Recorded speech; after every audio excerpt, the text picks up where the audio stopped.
Austin has this strange way of being loud and lonely at the same time. You can walk down 6th Street and feel like you're part of something electric. Laughter spilling out of bars, live music vibrating through walls, people talking too loud because they don't want the night to end. But a few blocks away, that same city feels like another world.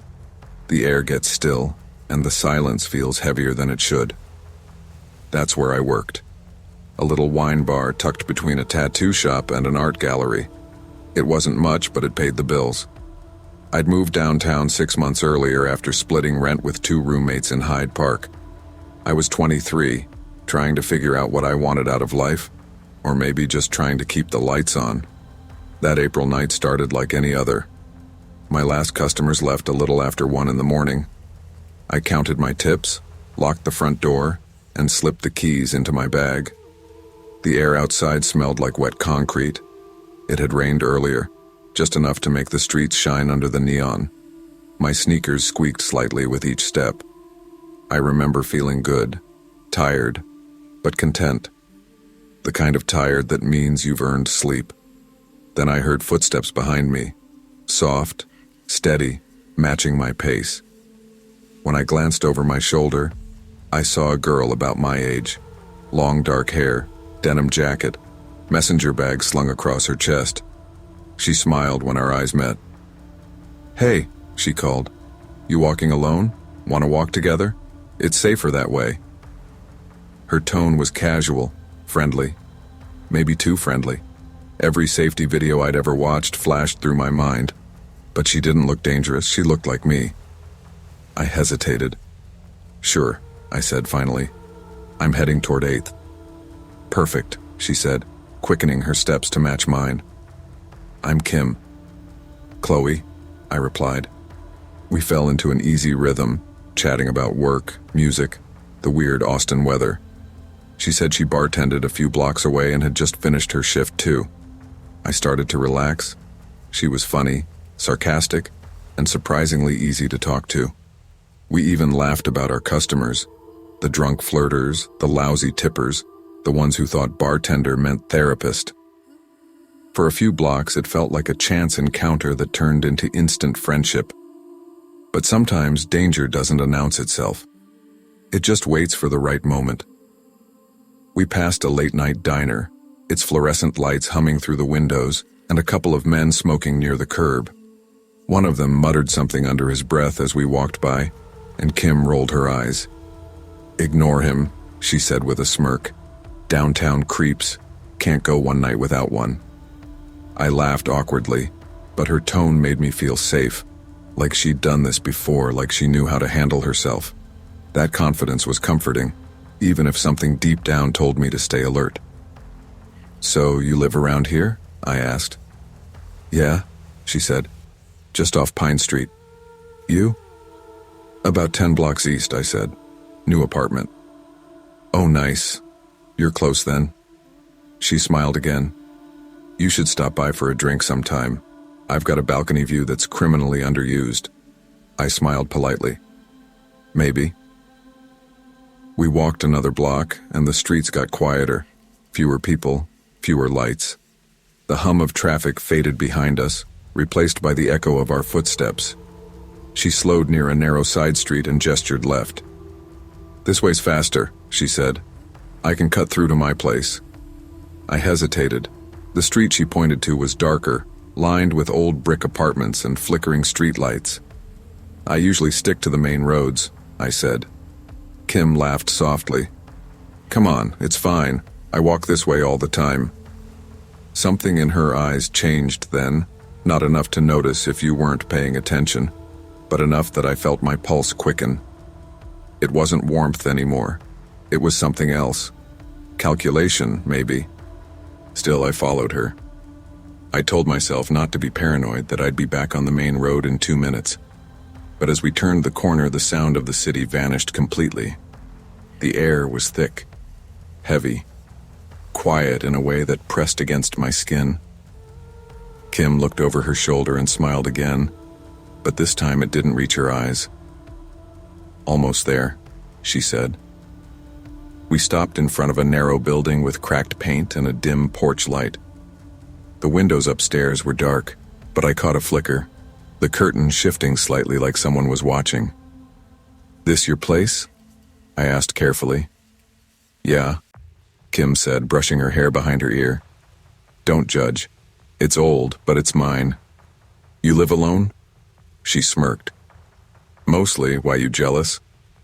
The words hit oddly. "No, just, asking." She stepped closer. "You want to come up for a drink? I've got tequila and bad taste in music. You'll love it." I forced a laugh. I should probably head home. Early shift tomorrow. Her hand landed lightly on my arm. "Come on, just one drink." It wasn't a hard grip, but something about it made my chest tighten. I stepped back.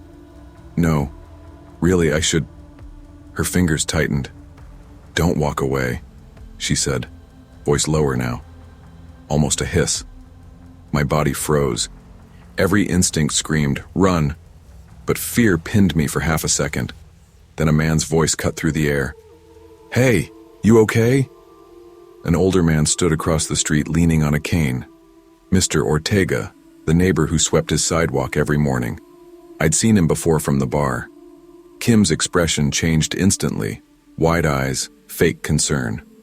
"Oh, we're fine," she called sweetly. Then she leaned close to me and whispered, "Don't make a scene." That's when I pulled away. It happened fast. The door behind Kim opened. A shadow stepped forward, tall, broad-shouldered, face half hidden by the porch light. My heart slammed in my chest. The man looked at me and then at Kim. "You said she was alone," he said sharply. Kim's face drained of color. "Run!" he barked, and I didn't wait to find out why. My feet hit the wet pavement, slipping slightly as I sprinted toward the main street. Behind me, I heard shouting. Kim's angry voice, the man's louder one. My lungs burned. The sound of my own breathing filled my ears. The city lights blurred as I ran, passing storefronts and glowing windows until I reached the intersection near the highway overpass. I ducked behind a lamppost, hands shaking so hard I nearly dropped my phone. I dialed 911. "Operator." "911, what's your emergency?" "Me. Someone tried to grab me. A woman. And there was a man." "Operator. Are you safe right now?" "Me. Yes, I think so. I'm by the overpass near Pine and 7th. Within minutes, flashing lights cut through the drizzle. Officer Fields approached, calm and deliberate, while another officer spoke to Mr. Ortega, who had followed at a distance. When I told Fields everything, his expression barely changed, but I could see the wheels turning behind his eyes. "You said she called herself Kim?" he asked. "Yeah. I don't know if that's her real name." He nodded. "We'll look into it. You did the right thing running." I stared down the street toward the dark house. The porch light was still on, but no one stood there anymore. The house on Pine Street turned out to be vacant. The locks were broken, the electricity stolen from a nearby line. The neighbors said a couple had been squatting there for weeks, a man and a woman. No one knew their names. For days I couldn't shake the adrenaline. Every noise made me jump. I double-checked my locks, avoided walking anywhere after sunset, and bought pepper spray and a personal alarm. When I told my manager what happened, she just shook her head. "City's full of people hiding who they really are," she said. Mr. Ortega stopped by the bar a week later. He handed me a small folded paper, a drawing his granddaughter made of the brave girl who ran. I still keep it tucked in my wallet. Months passed. I got better. I laughed again, trusted again, but never completely. Sometimes, when I walk home late and hear footsteps behind me, I still glance over my shoulder. Not out of fear exactly, but out of respect for that night. I learned something important, something simple. Evil doesn't always look like evil. Sometimes it smiles and offers to walk you home. I never thought I'd be back here, dating. Not after the way everything ended with Rachel. 4 years. 4 years of mornings that felt warm and nights that felt empty. She wasn't a villain. I guess she just wasn't me. But the constant fights, the small betrayals, And that collapsed engagement 2 weeks before the wedding left me hollow. I spent months drifting through the world in a fog, moving from apartment to office cubicle to couch without really noticing any of it. My friends called, texted, sometimes showed up at my door. "Ty, you need to get back out there," they'd say, eyes brimming with a mix of worry and impatience. I didn't want to get back out there. The idea of letting someone close again felt like touching a live wire, electric and dangerous. Yet somehow I swiped right. On a whim, I matched with Lena. Her photos were confident, magnetic, like she existed in a world I didn't belong to but wanted desperately to visit. The messages came fast, teasing. "I like men who take risks. Drinks tomorrow?" And I typed nervously, "Sure, let's do it." The day of the date, I didn't know if I was more nervous about seeing her or about the possibility that this could be just another disaster waiting to happen. I chose the copper lantern because it felt safe. Dim lights, jazz in the background, the hum of conversations and clinking glasses. It smelled faintly of whiskey and polished wood. I arrived early, sliding into a corner booth, letting the rain outside wash over the city streets like some cleansing ritual. When she arrived, my breath hitched slightly. Lena, or the woman claiming to be Lena, was even more striking in person. Black leather jacket, hair tied loosely, eyes that felt like they were sizing me up and daring me to move. She smiled like she knew something I didn't, and when she teased me about my sad boy energy, I laughed. The real kind, the kind I hadn't felt in months. "Drinks?" she asked, sliding into the booth across from me. I nodded. "Yeah, let's do that." The first hour was easy, comfortable. The conversation flowed, laughter punctuating our words. Then she leaned closer and whispered, "It's too loud here. Let's go somewhere quieter." I hesitated, but the warmth of her hand on my arm erased the hesitation like it had never existed.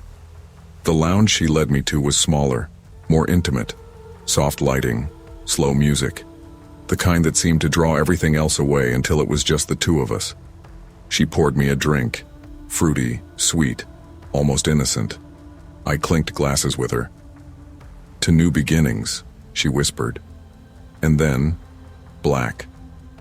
I woke hours later in a bathtub filled with icy water. My head throbbed like a drum, and my body felt alien.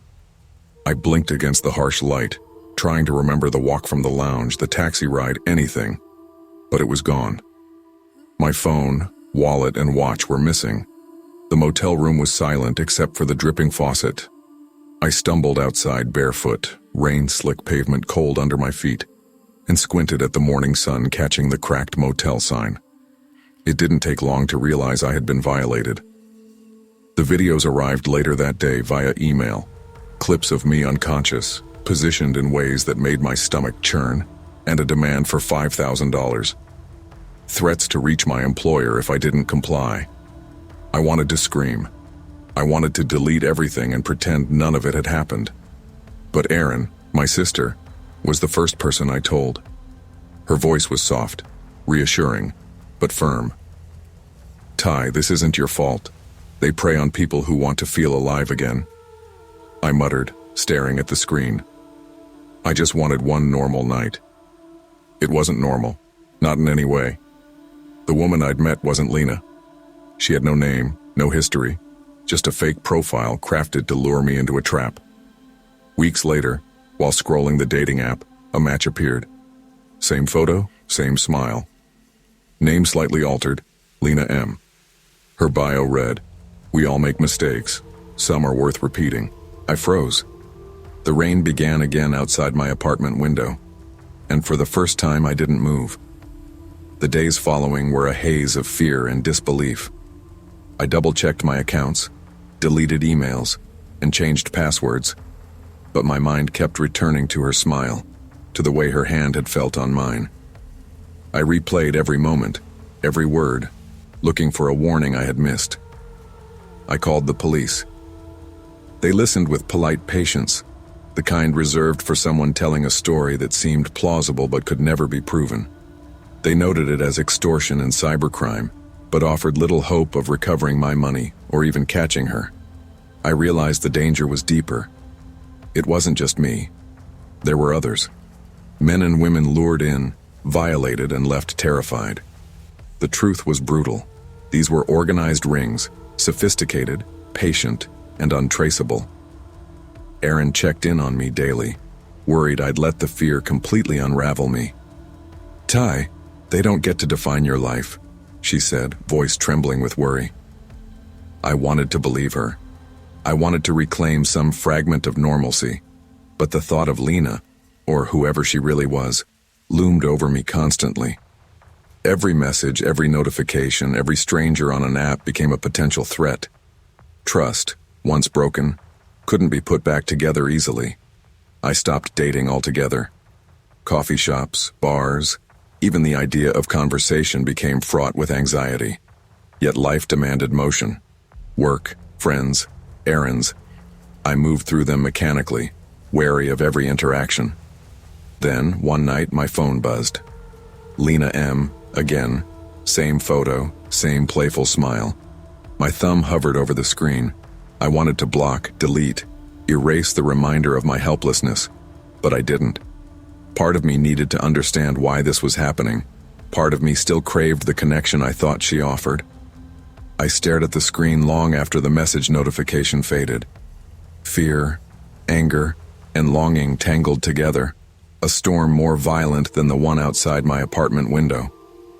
For the first time, I realized it wasn't just about money or humiliation. It was about the loss of control, the invasion of trust. Weeks passed. I never sent the money. I never replied. I learned to live with the tension, a constant hum beneath daily life. Lena M. remained a ghost in my phone, a reminder that predators existed in the spaces we trusted most. I learned small things, vet profiles, verify details, never go somewhere isolated with someone I barely knew. I learned to trust instincts over charm, skepticism over attraction. The sting of betrayal dulled with time, but the lesson remained sharp. I realized something else too. Life moves forward, even after trauma. Pain doesn't define every moment, but it teaches vigilance, respect for oneself, and the boundaries necessary to survive. Even months later, when the rain hits Chicago streets and the neon lights blur against puddles, I think of that night. I think of her hand on mine, of the whiskey, of the lure, and I remind myself that sometimes danger hides behind the most familiar smiles, but survival requires memory, courage, and self-respect. Trust must be earned, not assumed, and that self-respect and vigilance are essential safeguards in a world where appearances can be deceiving. Healing from betrayal requires courage, awareness, and the ability to reclaim control over your own life. When I first moved to Charlotte, I thought I was finally doing something right. I'd landed a steady remote job as a graphic designer for a small marketing firm, managed to scrape together a little savings, and found an apartment that actually felt like home. It wasn't fancy, just a 2-bedroom in a new complex tucked behind a grocery store and a row of coffee shops. I liked the quiet hum of suburban life, the sound of sprinklers at dawn, kids biking past after school, the faint hum of the highway far enough away to be comforting. My name's Emma Collins, and at 27, I thought I'd found the kind of peace people my age only dream about. The first week after moving in was a blur of cardboard boxes and trips to Target. The building manager, Mr. Hargrove, was a kind older man with thinning hair and a sun-faded polo shirt who always called everyone neighbor. He handed me my keys, smiled, and said, "You're right next to Alex Morton. Good guy, always willing to lend a hand." That was the first time I heard the name. Alex appeared about an hour after I started unloading. He was tall, maybe early 30s, with a tan and a friendly, practiced smile. "Need some help?" he asked, already lifting a box before I could answer. His apartment was right next to mine, 2B to my 2A, and over the next few days, he became a steady, helpful presence. He fixed my jammed window, helped me hang a shelf, and even brought over a cold beer one evening when I was unpacking late. "Welcome to the neighborhood," he said, clinking bottles. I laughed. Guess I owe you one already. He grinned. Guess so. I remember thinking how rare it was to meet someone so open, so willing to help. I'd been burned before, a breakup that left me feeling used and invisible, but Alex seemed different.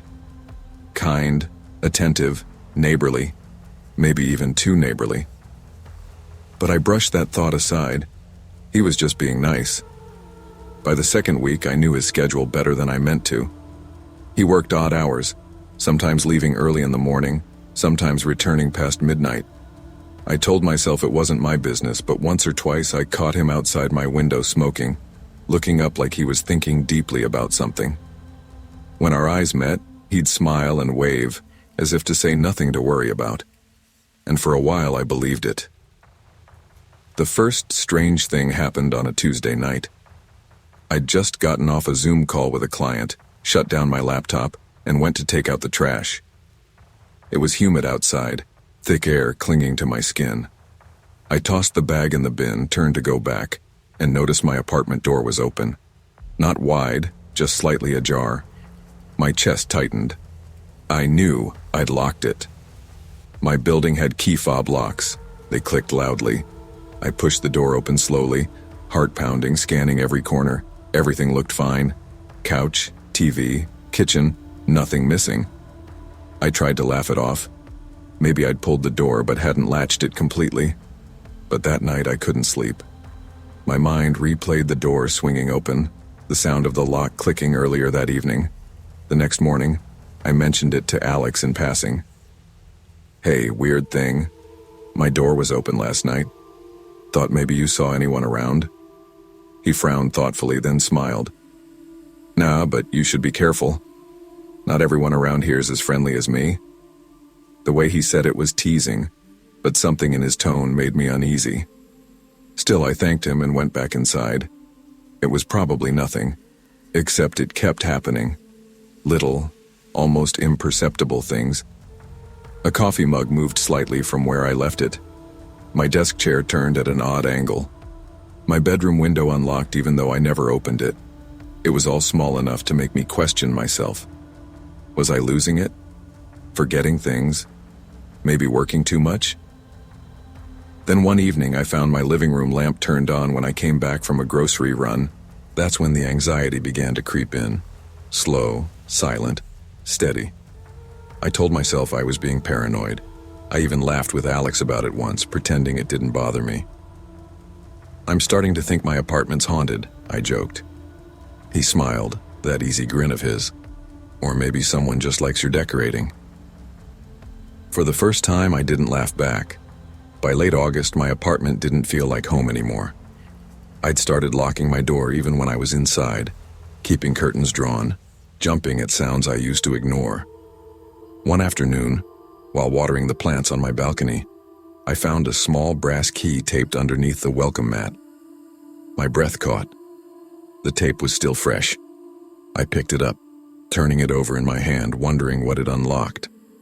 My stomach dropped when I noticed a faint fingerprint on the metal. I waited for Alex in the hallway that evening. Hey, I said casually, holding up the key. This yours? He blinked, eyes flicking to it, then back to me. His smile didn't quite reach his eyes this time. Oh yeah, I must have dropped it while helping you last week. Thanks. I didn't believe him. What's it for? Storage unit, he said smoothly. Appreciate you finding it. I nodded, forcing a smile, but my hand shook after he left.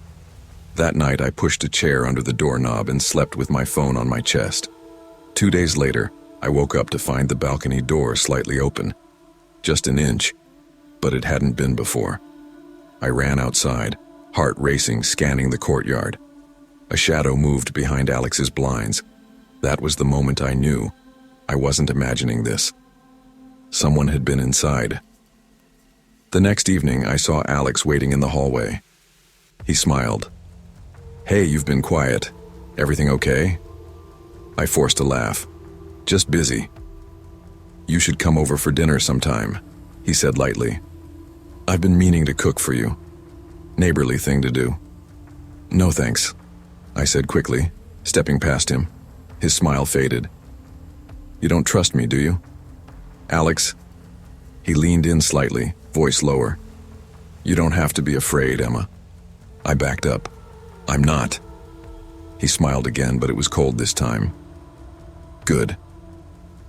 I locked myself inside and called the police. Officer Lee came by an hour later. Calm, professional, respectful.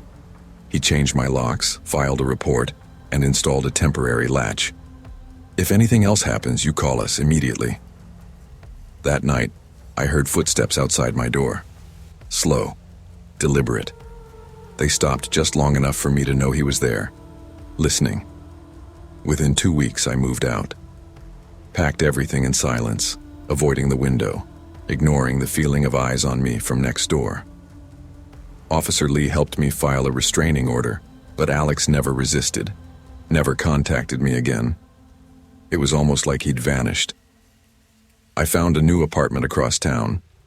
Different layout, brighter colors, safer locks. But every time I close my eyes, I still see that faint smirk, that glint of amusement in his eyes when he said, "You don't have to be afraid." Now, when I hear footsteps in the hallway, my body tenses.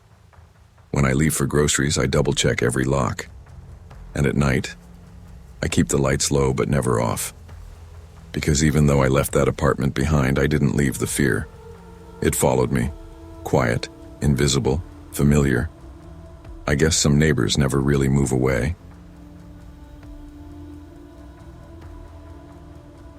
Rain makes everything feel heavier. Streets, air, thoughts. That night, April 2023, Chicago was soaked in it.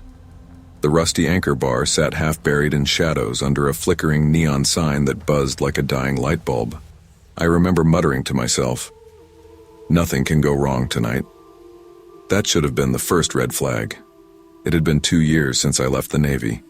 10 years of structured chaos had wired my brain for orders, missions, and danger, but not for what came after. Routine. Civilian life felt too still, too slow, like the world had been paused and no one told me. I tried college because everyone said that's what I was supposed to do. History major. It fit in a way. Looking backward made more sense than thinking about the future.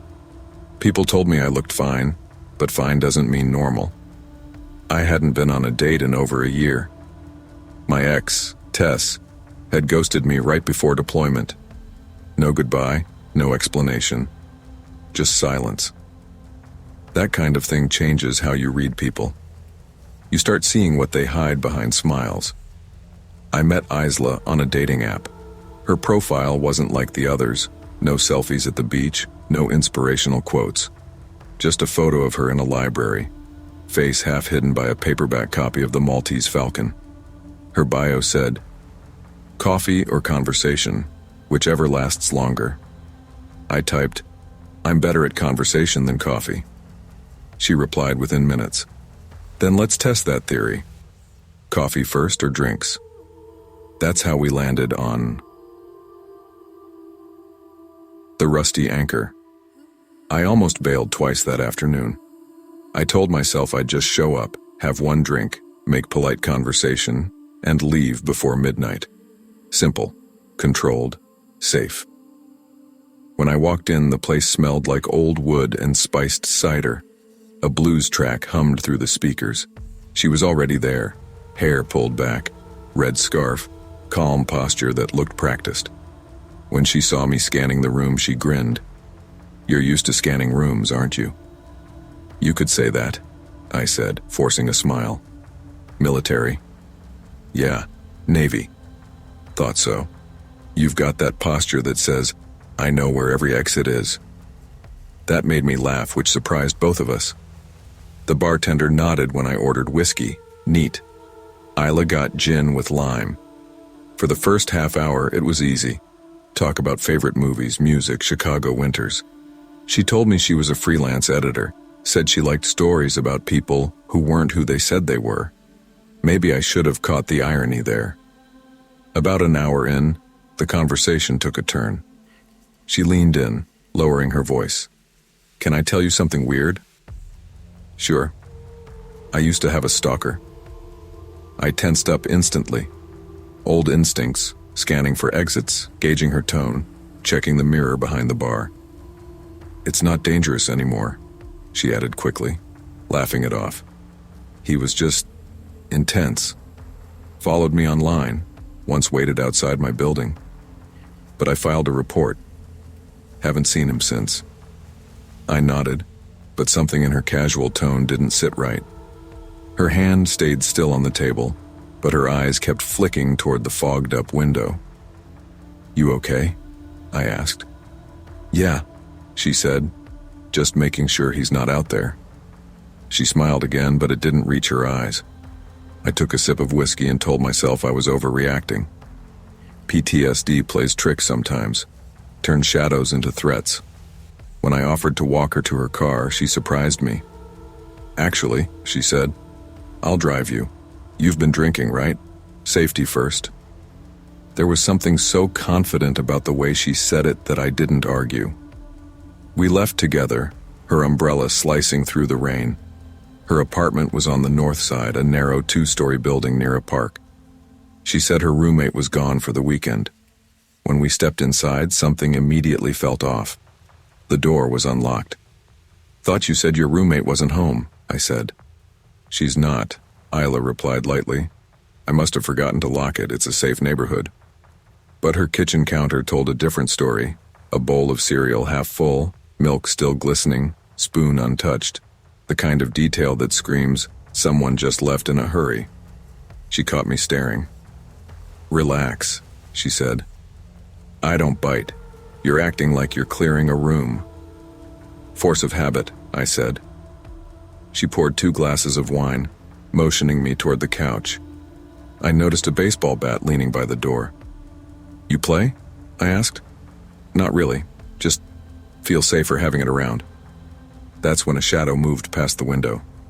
A figure, hooded, paused, then gone. I stood immediately, scanning. You see that? See what? She said too quickly. Someone's outside. She barely glanced toward the window. Ignore it. It's nothing. Her calm unnerved me more than the shadow did. I waited for her to call the police, to check the lock, to react. She didn't. I excused myself 5 minutes later, said I had an early morning class. She smiled, unbothered. Sure, she said softly. Text me when you get home, soldier. Back in my dorm, the silence hit hard. I kept replaying everything, the cereal, the shadow, her steady voice. None of it added up. The next morning I called my sister Marcy. She was the rational one. You think she staged it? She asked. Maybe. Or maybe I'm reading into things, but the whole night felt orchestrated. You've been on alert for years, Nate. Maybe you're seeing ghosts. Yeah, I muttered. Maybe. But I couldn't shake it. I checked the app that night. Her profile was gone, deleted. When I reported it, the app said, user not found. 2 weeks passed. Every time I passed the rusty anchor, I caught myself glancing through the window, half expecting to see her sitting there with that red scarf. I told myself to forget it. Move on. Then one evening, a message popped up on my phone from an unknown number. You're good at spotting exits. Most people don't notice details. That's what I liked. No name, no context. Just that. I didn't reply. Months went by.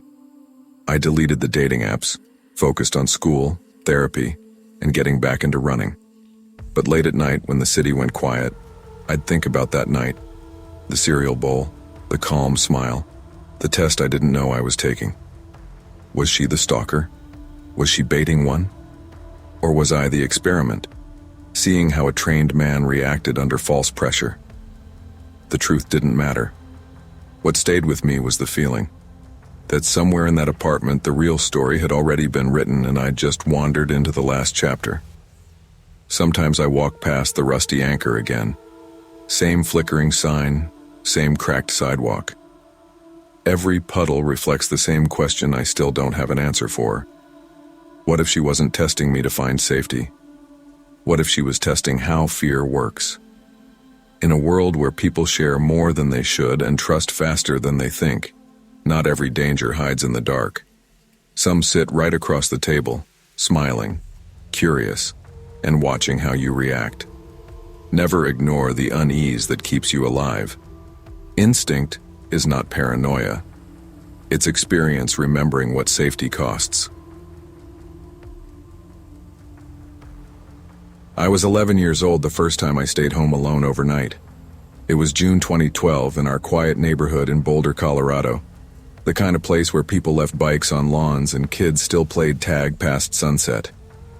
My parents both worked long hours, and that night they had a corporate dinner at the country club. I'd begged them to let me stay home instead of tagging along. "I'm not a little kid anymore," I'd said. Mom hesitated, looking at Dad, and he gave a small smile. "All right, champ, just one night. Don't open the door for anyone, okay? And call Mrs. Langford if anything happens." Mrs. Langford was our 70-something neighbor, the unofficial guardian of Alder Street. She always wore house slippers and smelled faintly of lavender soap. She'd wave from her porch every morning, coffee cup in hand. When they finally drove off, I felt a strange rush of pride. The house was mine. I microwaved leftover pizza, watched cartoons, and sprawled across the couch like a king. The air smelled of barbecue smoke from a neighbor's grill, and the hum of the ceiling fan made the house feel alive. It was nearly 9:30 when I dozed off. Half a soda can still on the coffee table, the TV flashing blue light across the room. When I woke, everything was silent. The cartoons had switched to static, and the digital clock glowed. 10:32 p.m. That's when I felt it. A cool draft brushing against my leg. The back door was open. At first, I told myself I must have forgotten to lock it. Mom had warned me, but I'd been too excited. I walked over and pushed it shut, turning the deadbolt. The air outside smelled faintly metallic, like rain that never came. And that's when I heard it. A faint sound from above. Soft. Fragile. Crying. At first I thought it was the TV. I turned it off and stood there frozen. The crying didn't stop. It came from somewhere above me. Distant, but real. I whispered, "Mom?" Silence. Then I noticed something that shouldn't have been there. The attic ladder was down. I'd never seen it open before. It hung in the hallway ceiling, a narrow wooden staircase leading into darkness. Every part of me screamed to run, to get out. But curiosity is a strange thing when you're 11. It mixes with fear in a way that makes you do stupid things. I crept closer, my socks silent on the hardwood. The crying turned into low murmuring. Words, but jumbled. A woman's voice, maybe. "Hello?" I whispered. The murmuring stopped. Then, so quietly I almost missed it, I heard someone breathe. I bolted downstairs, grabbing the phone. My hands were shaking too much to dial. The house felt like it was holding its breath with me. I tried to remember what Mom had said. "Call Mrs. Langford if anything happens." Her number was written on a sticky note by the fridge, but the moment I reached for it, something creaked above me. I looked up. A shadow moved along the ceiling, slow, deliberate. I ran. I burst out the front door and sprinted across the yard barefoot. The night air felt thick and wet against my face. Mrs. Langford's porch light was still on, as always. I banged on her door, gasping, "Mrs. Langford, someone's in our house. Please." She opened the door, startled, wrapped in a floral robe. "Noah? What on earth?" Before I could answer, the sound came from behind me. The front door of my house slamming shut. Mrs. Langford's eyes went wide. "Get inside now." She called 911 while I tried to explain between sobs. "She's in the attic, crying. I think she came in the back door." Within minutes, a police car pulled up, lights flashing red and blue across the neighborhood lawns. Officer Reynolds, calm and tall, spoke softly as he crouched to my level. "You did the right thing, kiddo," he said. "You stay here with Mrs. Langford, all right?" They went in. flashlights sweeping through the windows. I stood by the curtain, clutching Mrs. Langford's hand. 10 minutes passed, then 20. Finally, Officer Reynolds came out, leading a woman wrapped in a blanket. She was barefoot, her hair tangled, face pale and streaked with dirt.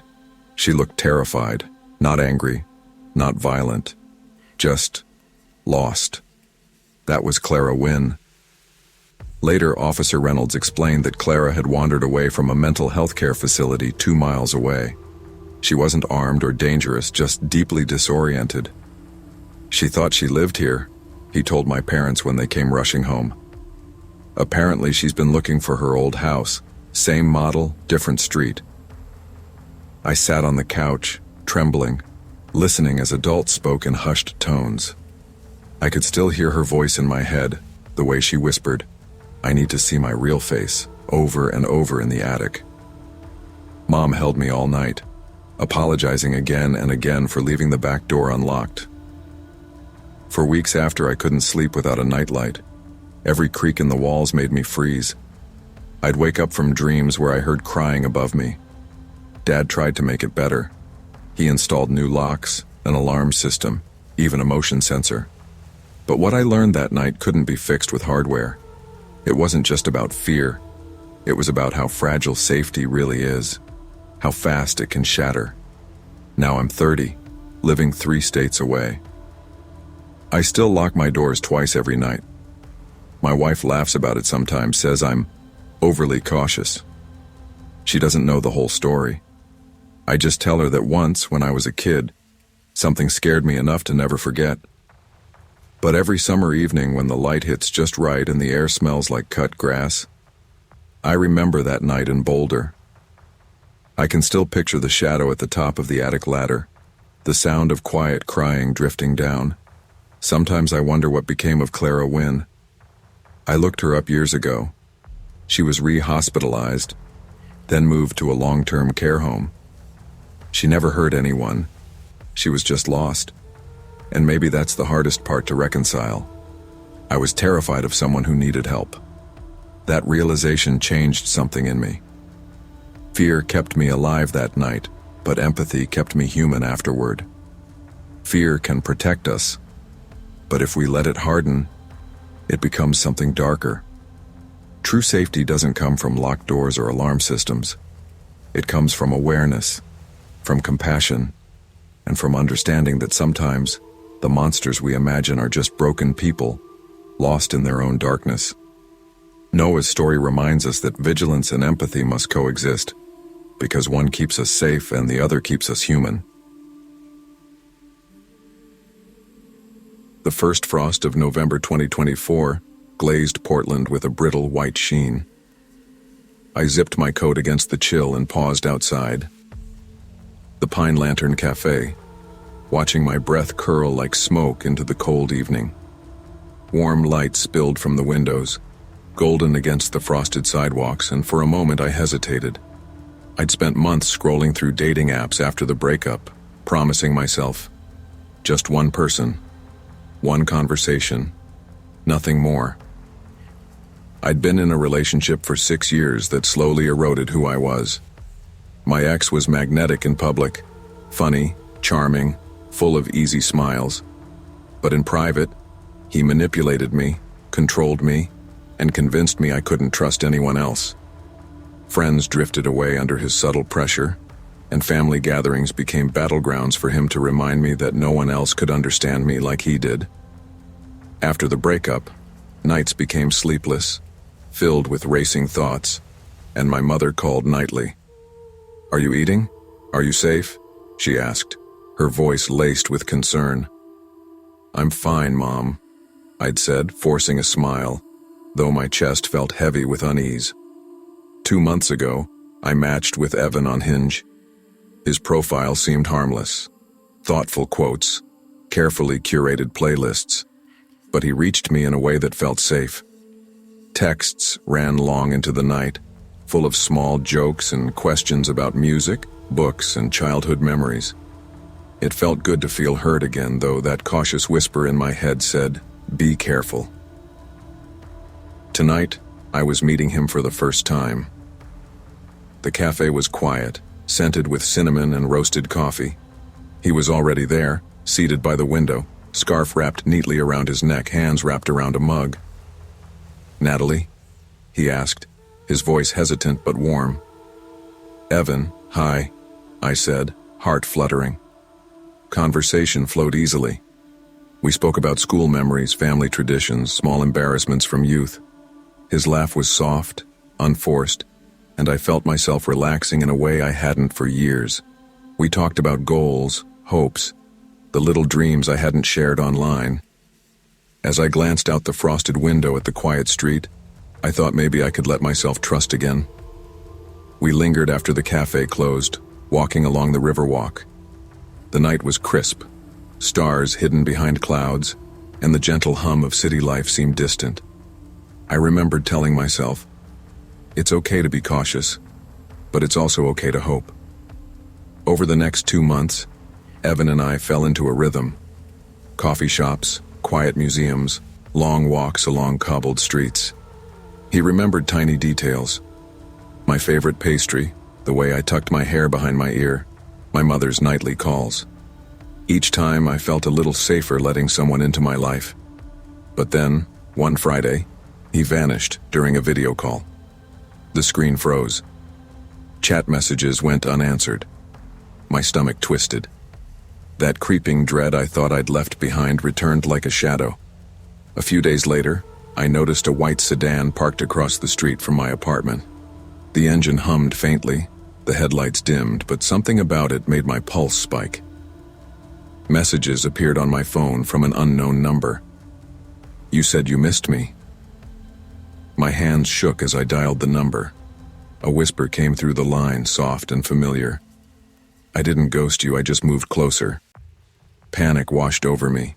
I called Claire, my best friend, my voice barely above a whisper. "Claire, he's outside, watching. He knows everything, my routines, my building, my apartment number." "Natalie, calm down, are you sure it's him?" "Yes, I would know that voice anywhere." "Then call the police, don't handle it alone." The officers came quickly. They found cameras hidden in the vents recording every move I'd made, every video chat. An SD card was labeled with dates that perfectly aligned with my conversations with Evan. He wasn't just a stranger. I discovered he was my neighbor's son, recently released after serving time for stalking a former partner, using a fake profile, and stolen photos. I sat on my bed that night trembling. My safe space had been violated. Tears blurred my vision and I whispered into the emptiness of my room. Why did I let myself care? Mom called. "Honey, are you okay?" I'll be fine, I said, voice cracking. But the truth was, I wasn't. The following weeks were tense. I moved furniture, changed locks, installed alarms, and reached out to a therapist to process what had happened. I avoided dating apps entirely, afraid to let anyone close, afraid to feel the soft warmth I'd briefly experienced with Evan. Still, life went on. Work, friends, family calls. I found comfort in structure, in routines. I tried to reclaim my apartment as a sanctuary, but the anxiety lingered in small ways. Shadows in corners, the sound of tires on the street outside, a knock at the wrong hour. One night I noticed a window on the second floor of the building across the street. For an instant, I thought I saw a figure there, silhouetted against a dim interior light. My heart raced, hands clenching the coffee mug I'd been holding. I reminded myself of the police report, of evidence, of boundaries I'd set. The figure was gone when I blinked. I realized then that my fear wasn't just about Evan. It was about trust. My mind had been conditioned to doubt my instincts, to second-guess myself. But slowly, the more I practiced vigilance, the more I reclaimed ownership of my life. I journaled every night, turning anxiety into analysis, unease into lessons. Months passed. I returned to the cafe, sat by the window, and watched Portland's streets. I walked along the waterfront, alone but steady, testing my sense of safety. I reconnected with friends I had allowed to drift away during my controlling relationship. Then one morning, I returned to my apartment and found a folded envelope slipped under the door. No return address. Inside was a photograph of my hallway, time-stamped months ago, but from an angle I didn't recognize.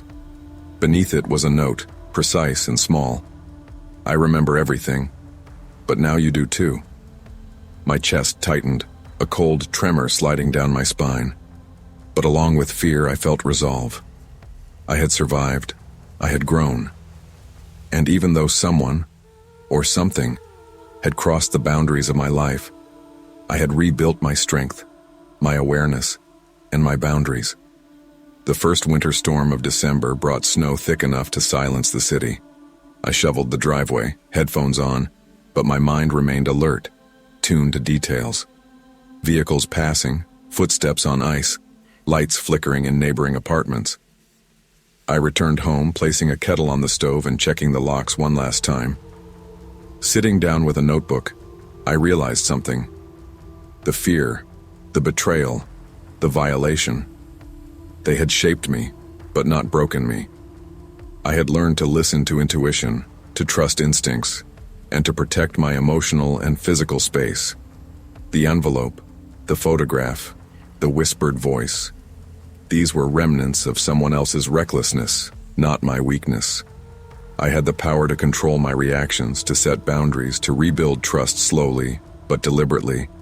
And as I closed the notebook, I whispered to myself, I am not afraid of life, just careful. I am not broken. I am vigilant. I am alive. Life will sometimes place people in your path who betray trust, manipulate, or violate your sense of safety. True resilience comes not from blind hope or avoidance, but from learning to listen to your instincts, establish boundaries, and reclaim your personal power. Fear can be transformative if you allow it to teach vigilance, self-respect, and courage. I hadn't intended to be back on a dating app. After a 6-year relationship that ended more with exhaustion than heartbreak, I swore off swiping for strangers. But loneliness has a subtle way of sneaking in under the guise of new beginnings. My best friend Jenna kept nudging me. Just try it, she said. You might be surprised. I downloaded the app one Sunday evening, half-hearted, and spent 30 minutes scrolling through profiles. Half the faces blurred into the same filtered smiles, the same carefully curated poses. Then I saw him. Ethan Parker. 30. A barista and amateur photographer who claimed he could make the best cappuccino in Texas. His photos weren't overdone, just natural, and his bio made me laugh. Professional overthinker, part-time pizza enthusiast. I swiped right on impulse, more for curiosity than hope. Minutes later, my phone buzzed. Ethan had swiped right on me too. A week of messaging began with light jokes about latte art fails, favorite music, and hiking trails.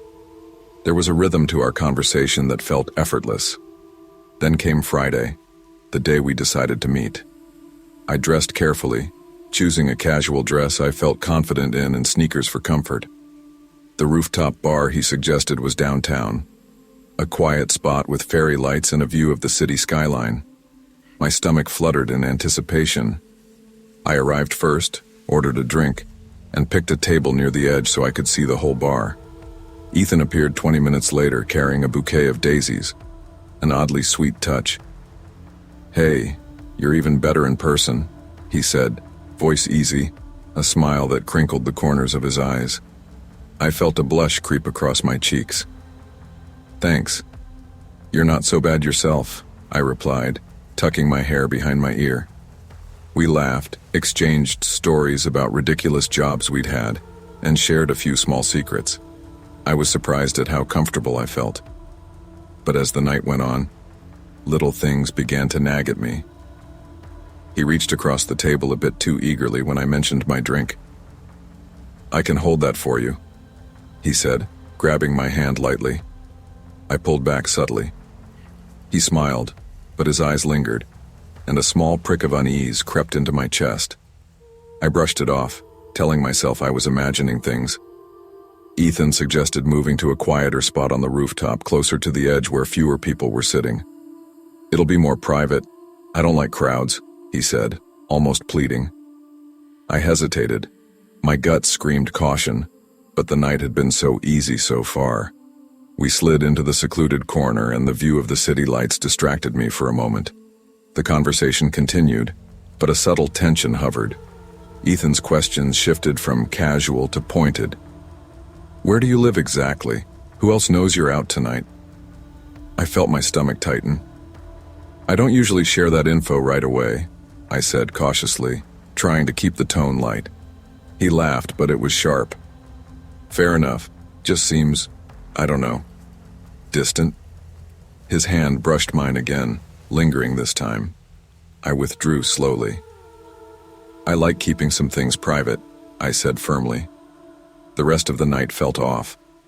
Ethan made small comments about my outfit and the way I held my drink that weren't flattering, like he was testing my reactions. I laughed nervously, hoping to smooth over my rising anxiety. When he insisted I try a drink he recommended, I politely declined. His smile flickered, a shadow crossing his face. On the way out, he suggested grabbing a ride to another bar that was even more intimate. I felt panic crawl up my spine. "Actually, I think I'll call it a night," I said. My voice was steady, but my heart raced. Ethan hesitated, his tone shifting. "Come on, don't go yet, we're just getting started." I shook my head. "No, really. I'm fine here."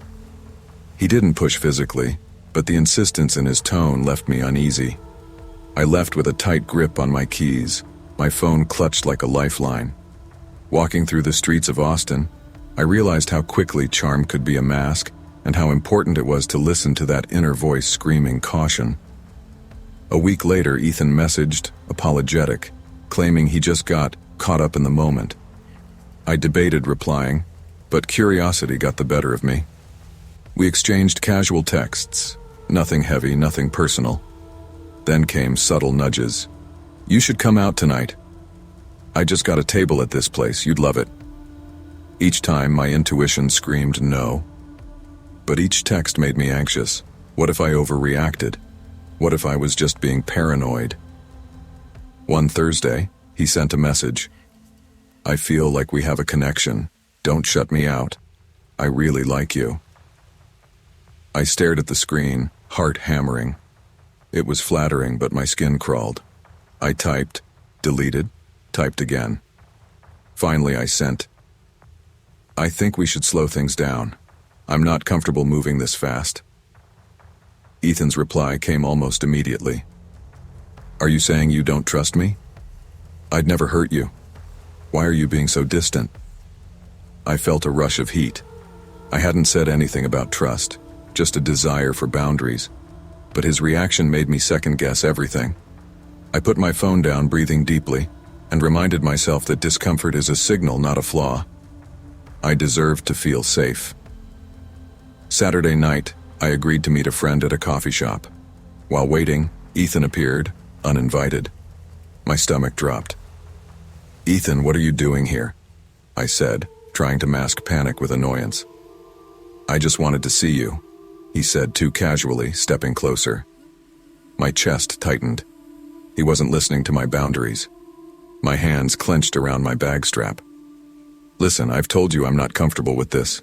You need to leave," I said firmly. His expression darkened. "I just don't get why you keep avoiding me. I like you." I realized in that moment that charm can't protect someone from their own insistence. I walked quickly to the counter, bought a drink, and didn't look back until I was outside, taking steady breaths in the cool night air. For hours afterward, my body shook, not from physical harm, but from the fear of someone who didn't respect my boundaries. I deleted his number. I deleted the dating app. Weeks later, I sit in my apartment with a candle burning on the kitchen counter. I still feel wary of unexpected approaches, but I also feel stronger. I've started joining local hobby groups, going to book clubs, even meeting friends of friends, slow introductions without pressure or screens. I've realized that attraction can mask danger, that charm doesn't equal safety, and that my instincts are my best guide. I can enjoy connections again, but on my own terms. I pick the places, I pick the company, and most importantly, I pick me. Every time I think of Ethan, I don't feel shame. I feel gratitude for the lessons learned. Trusting your instincts, setting firm boundaries, and prioritizing your own safety are more important than the thrill of attraction or charm. Real connection requires respect, patience, and mutual understanding. And if someone cannot honor that, it's not worth the risk.